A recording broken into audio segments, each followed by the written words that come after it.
आज का हमारा टॉपिक है डुपोटेंस कॉन्ट्रैक्चर। उससे पहले हमने प्रीवियस लेक्चर में ट्रिगर फिंगर ट्यूकेरियन syndrome and carpal tunnel syndrome देखा था। अब डुपोटेंस कॉन्ट्रैक्चर देखते हैं।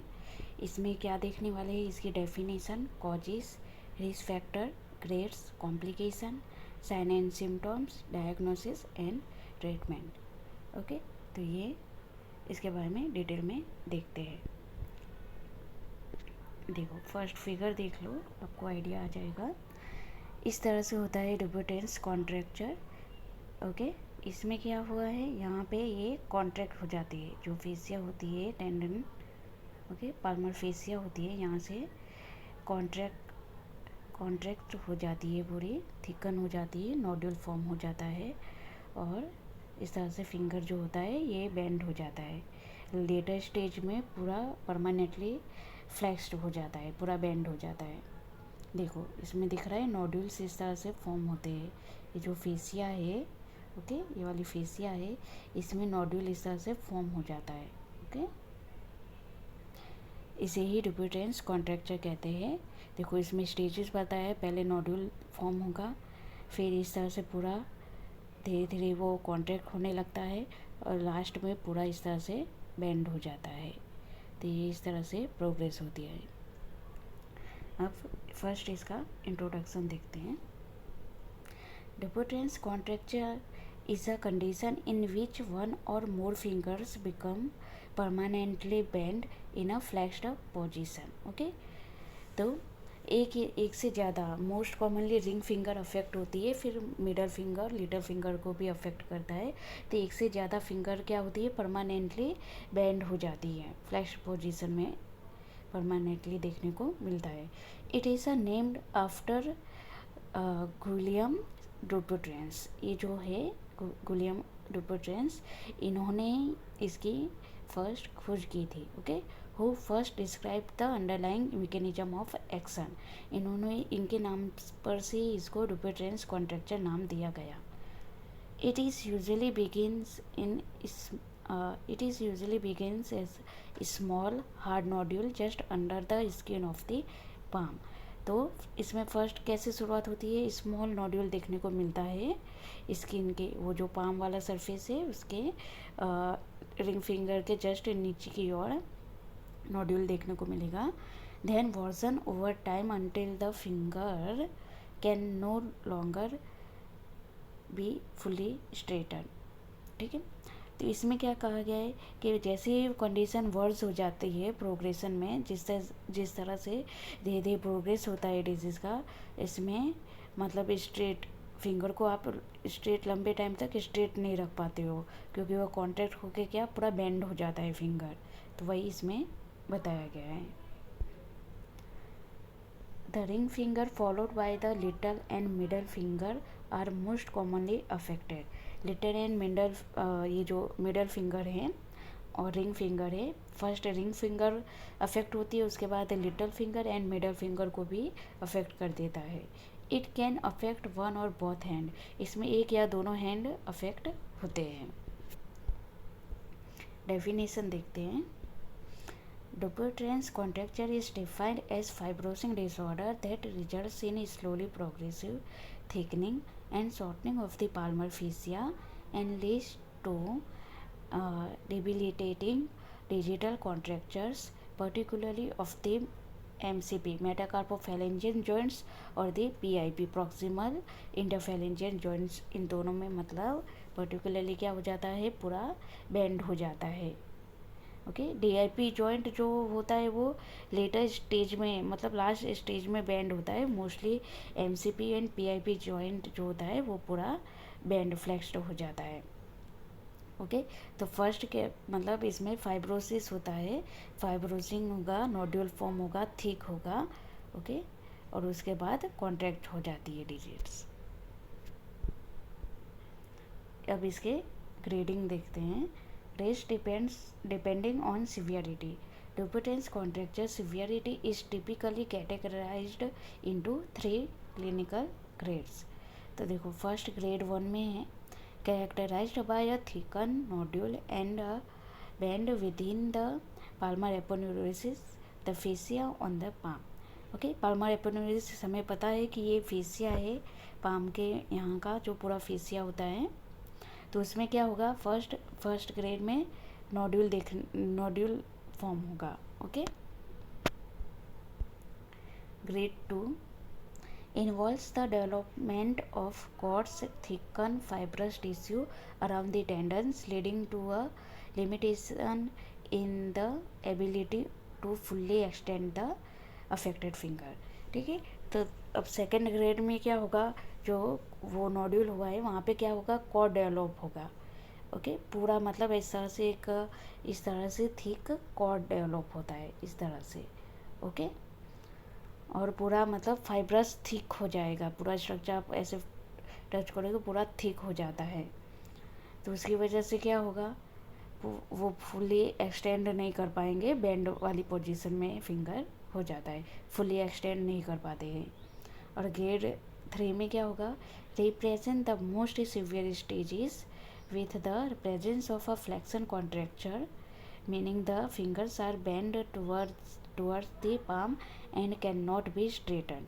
इसमें पूरा मतलब ये जो फिंगर है पूरा मतलब सीवियर स्टेज है, तो पूरा ही बेंड हो जाएगा, आप उसको स्ट्रेट नहीं कर पाओगे। तो ये ग्रेड 3 में होता है।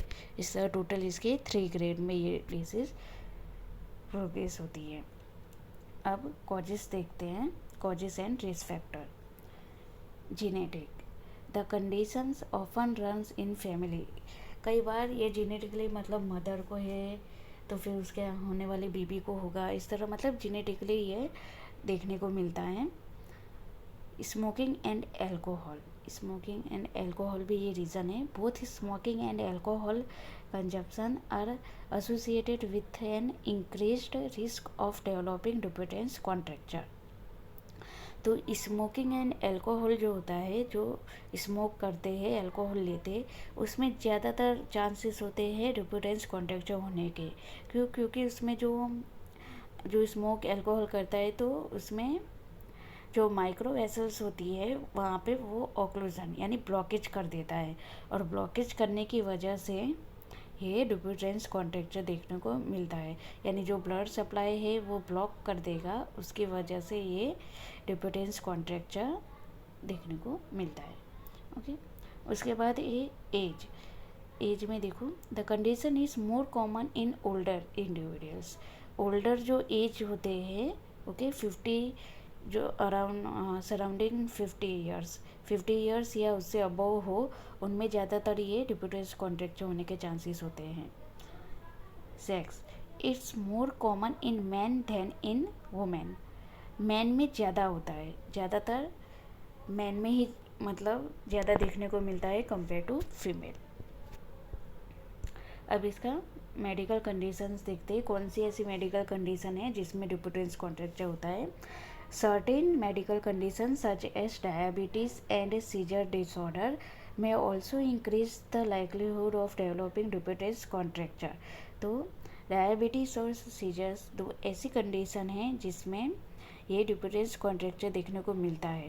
डायबिटीज़ में ऐसा होता है कि उसमें जो नर्व जो होती है, ओके, नर्व में प्रॉब्लम होता है, नर्व जो होती है ज़्यादातर ब्लॉकेज हो जाता है, तो उसमें चांसेस होते हैं कि डिपेंडेंस कॉन्ट्रैक्चर हो। ठीक है, और दूसरा एक है एंसेस्ट्री।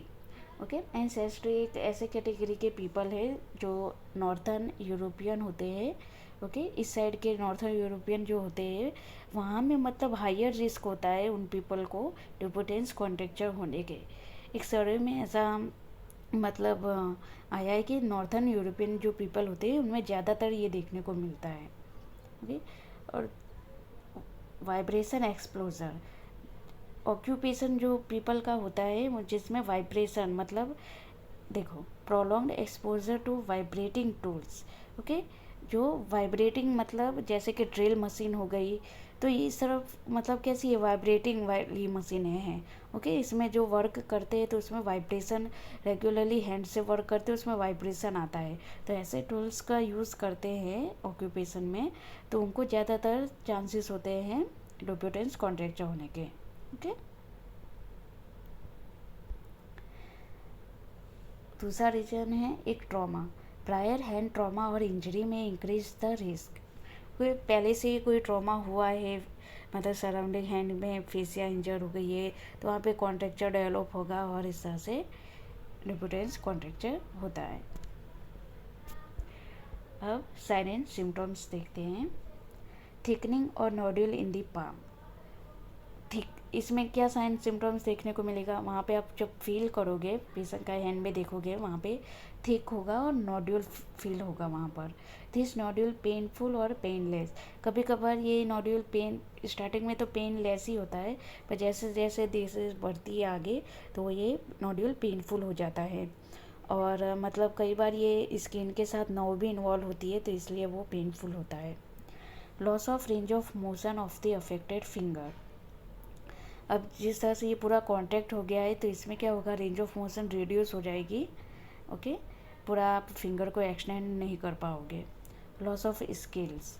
कई बार मतलब ये पूरा फ्लैक्स पोजीशन, लेटेस्ट स्टेज में जो ये फ्लैक्स पोजीशन में रह जाता है, उसकी वजह से वर्क करने में, मतलब कोई भी काम एक्टिविटी करना है हैंड से, तो उसमें डिफ़िकल्टी होता है। तो इसके साइन सिम्टम्स थे। अब कॉम्प्लिकेशंस इन डेली एक्टिविटीज़ देखते हैं।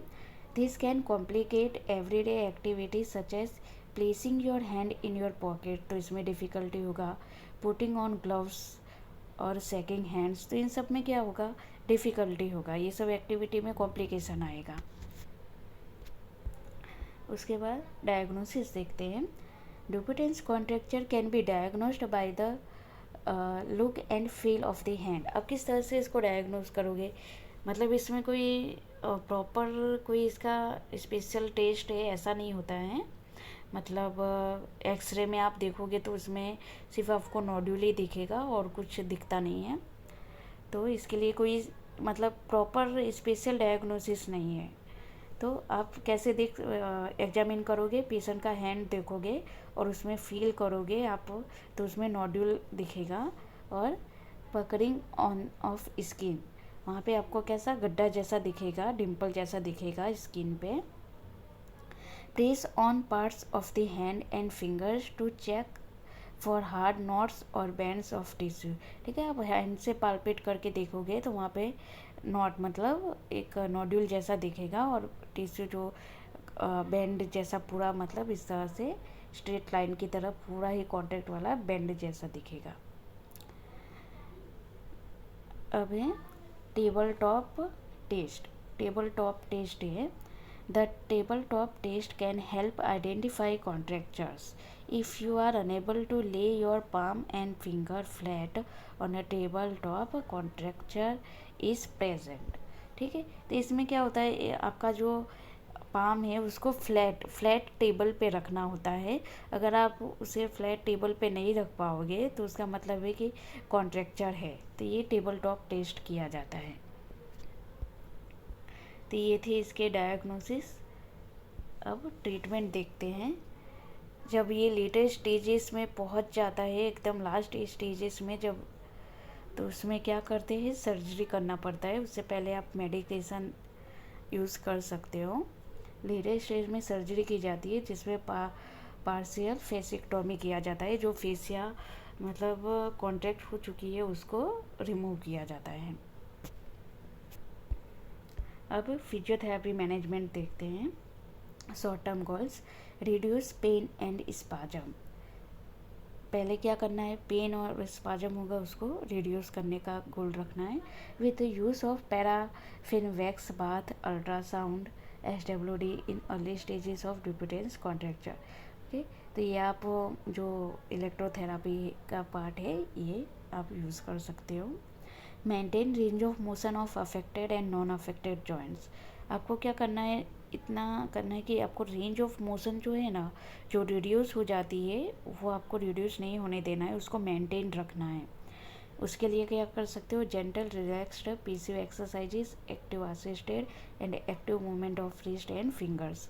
रिस्ट एंड फिंगर्स के साथ आपको ये सारी मूवमेंट रिस्ट एंड फिंगर की करनी है। Flexion, extension, ulna deviation, radial deviation. Okay, finger को मतलब बंद करना है, ओपन करना है, ये सारी एक्टिविटी आपको जेंटली करना है। Prevent contracture of affected part, तो कॉन्ट्रैक्चर प्रिवेंट करने के लिए क्या कर सकते हैं, पैसिव स्ट्रेचिंग दिया जाता है फिंगर और रिस्ट को। ओके, पैसिव स्ट्रेचिंग देना है, वहाँ पे हल्के हाथ से जहाँ पे ये कांटेक्ट हो रहा है वहाँ पे आप मसाज भी कर सकते हो। Range of motion exercises of affected joint, ठीक है, रेंज ऑफ मोशन एक्सरसाइज करवाना है। Recommend patient to wear a custom splints और ब्रेस, ठीक है। तो पेशेंट को कहना है कि वो स्प्लिंट्स या ब्रेस पहने। ओके, तो जो फ्लेक्स्ड वाली बैंड जो रहती है फिंगर वो क्या रहेगी, न्यूट्रल पोजीशन में रहेगी। तो मैं आगे बताऊंगी कैसी स्प्लिंट्स यूज़ की जाती है इसमें। लॉन्ग टर्म गोल्स देख लेते हैं। Reduce pain and spasm if present, improve range of motion of affected part, start with passive exercises then active and active assisted exercises, stretching exercises of fingers and wrist muscles and mobilization। तो यही है, इसमें mainly क्या करना है आपको, later stage की बात की गई है, जब आपका फिंगर जो होता है वो बेंड हो जाता है तो आपको ट्राई करना है रेंज ऑफ मोशन उसको एक्टिव रखने के लिए। ओके, फिर उसमें आप मसाज दे सकते हो, वहाँ पर जो नोड्यूल वहाँ पे जो कॉन्ट्रैक्ट हो गया है टिश्यू वहाँ को जेंटली आपको मसाज करना है जिससे वो धीरे धीरे रिलीफ हो। और स्ट्रेचिंग आपको ग्रेजुअली 1 मिनट तक स्ट्रेचिंग देना है फिंगर्स में, फिंगर्स और रिस्ट मसल जो है उसको स्ट्रेचिंग 1 मिनट तक आपको मतलब कंटिन्यू करना है। और मोबिलाइजेशन दे सकते हो, ठीक है। तो ये सारी टेक्निक आपको यूज़ करना है।